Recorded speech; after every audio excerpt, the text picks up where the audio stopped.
Sepa pues ciertísimamente toda la casa de Israel que a este Jesús, a quien vosotros crucificasteis, Dios le ha hecho Señor y Cristo.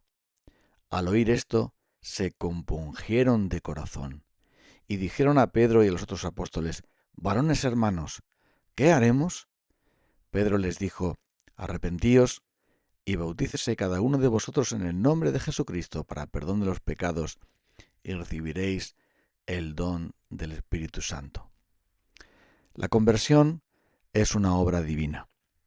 El arrepentimiento y la fe son dones, gracias que el Señor infunde por medio de su Espíritu Santo en la persona. Y la conversión verdadera se produce siempre acompañada de una compunción, de un compungirse en el corazón. Es como una aguja fina que entra en nuestras almas y que hace que podamos reaccionar buscando el alivio, buscando la solución, la paz que, como señala ahí, es el arrepentimiento, es la fe en el Señor Jesucristo. Y ocurrió algo increíble en los días de Pentecostés. 3.000 hombres, 3.000 pecadores fueron tocados por Dios de tal manera que se convirtieron a Él. Y hubo realmente esa palabra aplicada en sus vidas. La palabra del Señor, el Evangelio que Pedro predicó tan valientemente, fue el instrumento fundamental. Pero hubo una incisión producida por el Espíritu de Dios en el corazón de esos hombres que al principio simplemente se burlaban y que decían: estos hombres están llenos de mosto. Pero después buscaron el remedio preguntando. Dice que se compungieron de corazón y dijeron a Pedro y a los otros apóstoles: Varones hermanos, ¿qué haremos? Y es que la palabra de Dios es viva, es eficaz y es cortante, como toda espada de dos filos. Penetra lo más profundo del alma y del espíritu. Discierne los pensamientos e intenciones del corazón.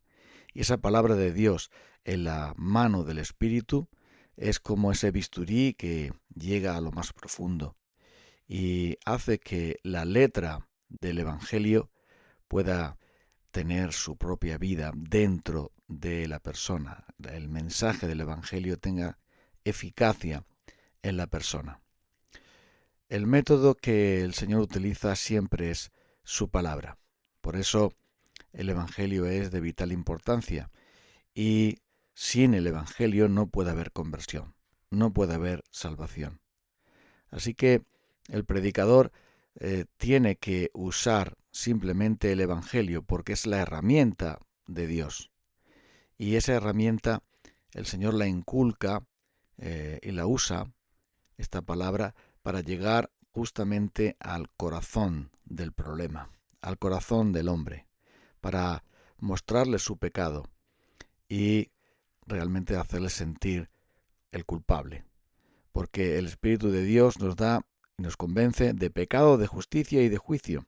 Él nos persuade de que realmente somos pecadores y necesitamos con toda urgencia a Jesucristo como el único y suficiente Salvador. Sin esa obra del Espíritu Santo, pues no se puede alguien convertir a Dios. Pero lo que ocurrió en aquel día fue realmente extraordinario, porque aquellos que habían crucificado a Jesús, que habían dicho crucifícale, aquellos que habían despreciado a Jesús, que simplemente se burlaban de los discípulos de Jesús, de pronto le miran a él, a quien fue traspasado, y lloraron.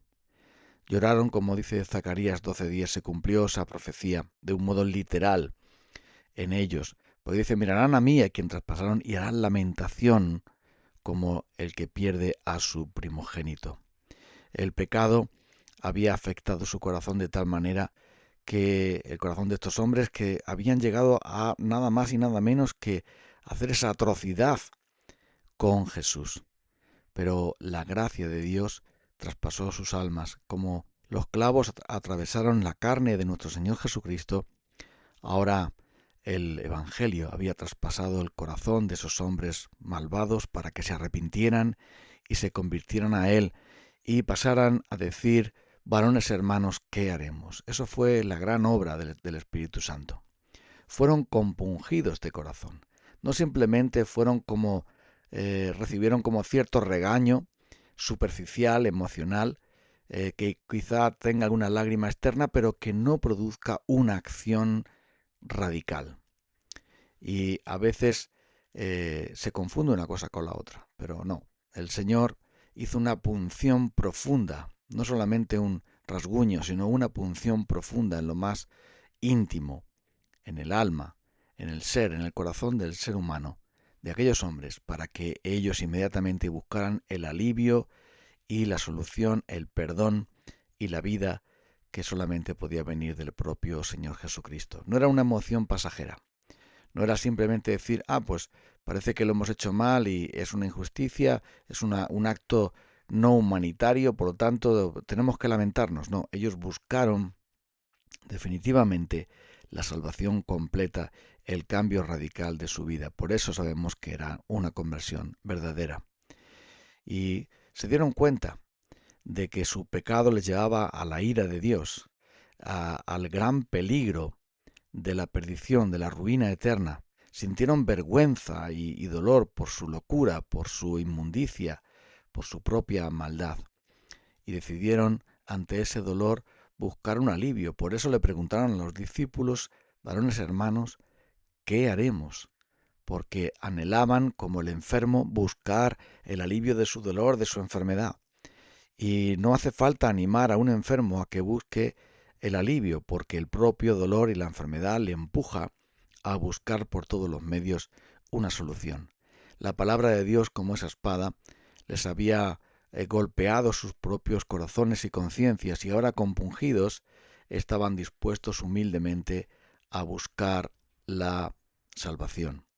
Otras personas también pueden ser movidas por la palabra de Dios, cortados por ella, porque es una espada que penetra, pero la reacción de esas otras personas es de rabia, de resistencia, de simplemente todavía ser más agresivos contra Dios. Lo tenemos en el caso de Esteban, cuando él predicó el Evangelio de aquel modo tan tremendo, tan impresionante, la reacción de esos hombres fue literalmente matar a Esteban.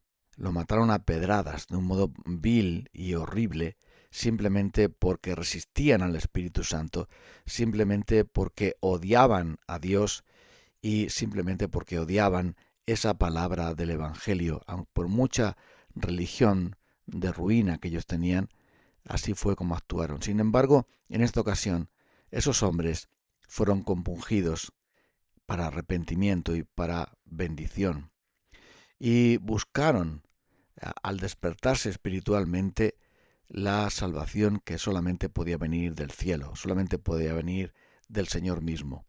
Y esto lo hicieron muy bien, porque preguntaron a aquellos que les estaban predicando. No fueron a predicar a los fariseos a ver qué nueva normativa se podía hacer, o a ver qué penitencia mandaban hacer, o a ver cómo podían de algún modo lavar sus conciencias, o qué sacrificios había que ofrecer de nuevo en el templo para así lavar sus pecados. No, no hicieron nada de eso.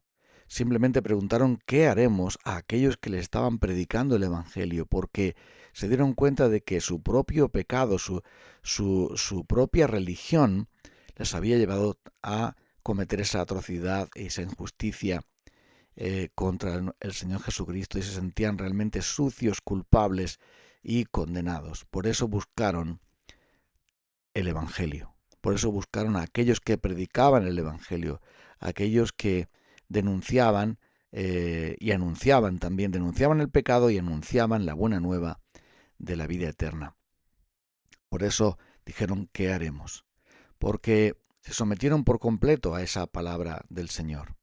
Es verdad que era muy amargo y duro el mensaje de la palabra de Dios para ellos, para evidenciar su pecado, pero después qué dulce y maravillosa fue la respuesta: arrepentíos y bautizaos, y vuestros pecados serán borrados, recibiréis el don del Espíritu Santo. Es increíble lo maravilloso que es la conversión de una persona cuando pasa de la ruina más absoluta, de la desesperación más grande, de la inmundicia y de la dureza mayor que puedas imaginar, a simplemente ser contristado para arrepentimiento, compungido, que puede ser que vuelve directamente a Dios y Dios lo transforma todo perdonando el pecado, infundiendo su Espíritu Santo, trayendo gracia a aquellos que le miraban a Él, a quien fue traspasado por Él y por ellos, y que entonces iban a recibir de Él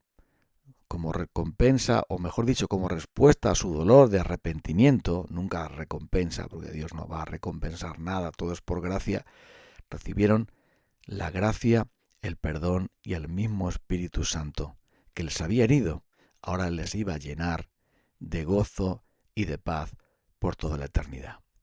Vamos a orar a Dios. Señor, obra tú esta maravilla de conversión en aquellos que aún permanecen odiándote, ignorándote, apartándose de ti. Aún tú lo puedes hacer a través de tu palabra. Que los expongas a tu palabra y a tu evangelio y mucho más a la obra maravillosa de tu Santo Espíritu. Y los que somos ya creyentes, ayúdanos a asombrarnos y maravillarnos cada día de nuestra propia conversión y salvación, porque es un gran milagro, es un inmenso milagro que tú nos has concedido. En el nombre de Jesús. Amén. Hasta el próximo día.